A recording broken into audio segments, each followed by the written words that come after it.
So today I want to talk to you about the coronavirus, the effects that it's having on the market, the effects that it's having on the stock market, economically, worldwide. What the hell is going on with this coronavirus? I get a lot of messages right now talking about the coronavirus, asking me, so Daniel, what do you think the effects are going to be on real estate? Do you foresee that the real estate market will go down? Will you think it will go up? What is your reasoning for this? So what I'm seeing right now is obviously, like everyone else, it's front newspaper right now, front page, is the stock market right now is crashing. Now, why is that happening? Is because there's more liquidity that can be exited out of that market very quickly compared to, say, something like real estate. When it comes to real estate and you want to sell real estate, it's going to take you maybe 3 or 4 weeks to get your house ready. Then you've got to go out there and market it. You've got to find your agent. Then you've got to market it. Then you've got to sell it. You might have to go to auction. And next minute, it's 2 months down the track before you actually sell your property.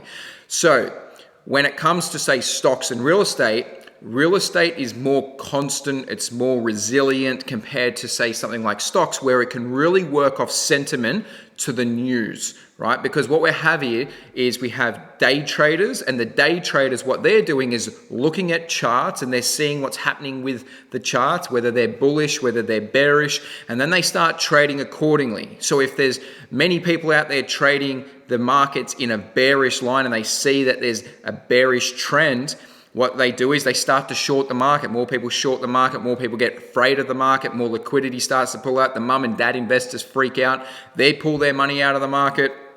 And what we see then is it almost is a self-fulfilling prophecy at that point, right? So basically what they're doing is they're creating the fear in the market, and the fear basically fulfills itself and then starts to crash the market. That's what we're seeing in the stock market. Now, like I said before, I wouldn't be investing in stocks. I was only saying this like 2-3 weeks ago. I wouldn't be investing in stocks. Why wouldn't I be investing in stocks? Because it was making all-time highs. We were seeing that market rally. Well, if the market's rallying and seeing all-time highs, what's the next move for that market? Generally, it's going to have a reversal trend. It's going to have a downturn.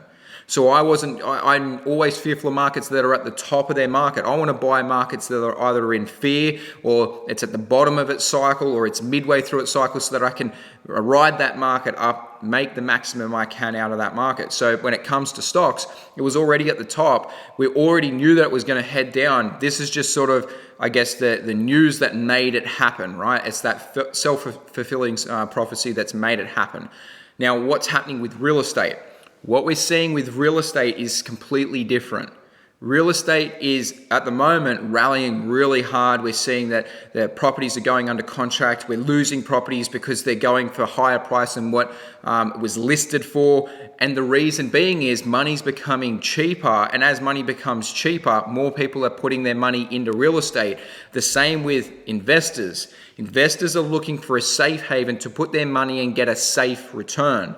So right now it's volatile. It's very volatile in stocks. So what they're doing is taking their money out and saying, well, it's not doing anything in the bank for me, and interest rates are going to zero. So what am I going to do with my money? I'm going to put it into real estate, and if I can get a 5.5% return, then that's a better return than if it's in the bank, and it's a better return than if it's in stocks, because stocks are going down and there's volatility in the market, so they don't know where it's going to head. So they're looking for safe havens. They're looking for gold. They're looking for real estate. They're looking for returns that are going to be safe. Now, the other thing is as well is the governments are starting to put more emergency packages together. They're starting to basically stimulate the country by giving more money out to the market. They're basically saying, let's put new projects in place. Let's get as much money out into the market, get people working, get more jobs happening. And in return, they'll put more money into the economy. They'll buy more real estate as interest rates go down, and the market can continue. Now, they're also talking about recession. The recession is very different. You've got to understand what they mean by recession. This is a recession caused by the coronavirus, right? So it's not going to be a long-lived recession if the coronavirus only happens for 6, 12, 18 months, whatever it's going to be. What they're saying is because China and countries are starting to go into lockdown, it's very hard to move import and export. It's very hard to probably say maybe go to work, all that type of thing.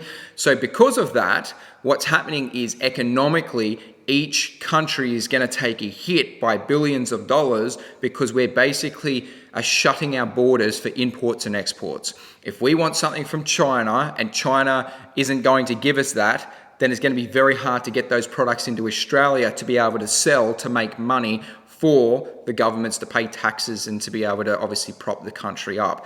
So that's what they're talking about when they talk about recession. They're not talking about recession because people are in over their heads in debts and all of that type of thing. Different game, right?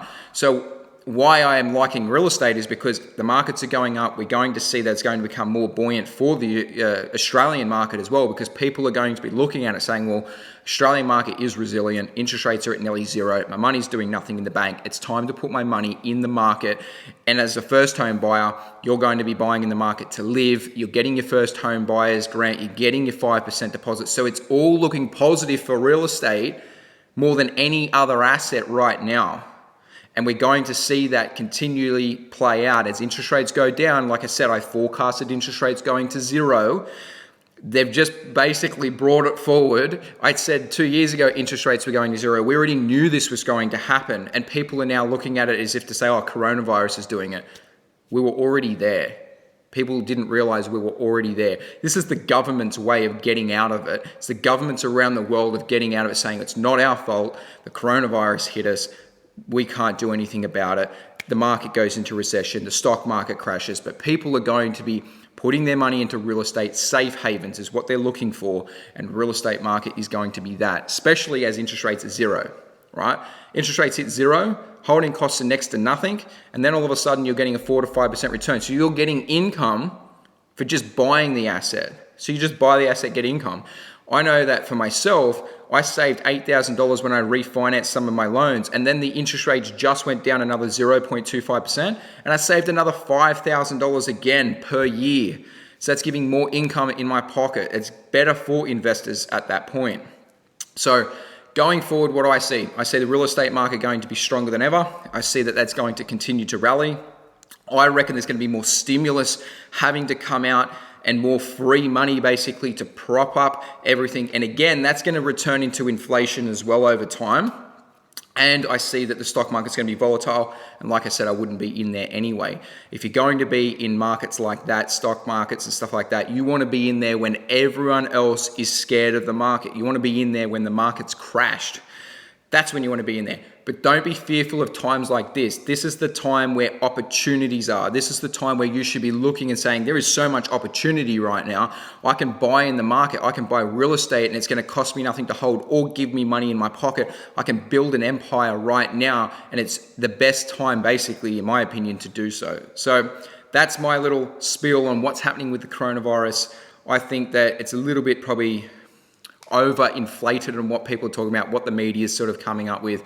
But again, you do have to be looking mindful on what assets that you're buying and what you're buying into, and you need to know how to navigate where to buy so that you're not buying the wrong type of asset at this time.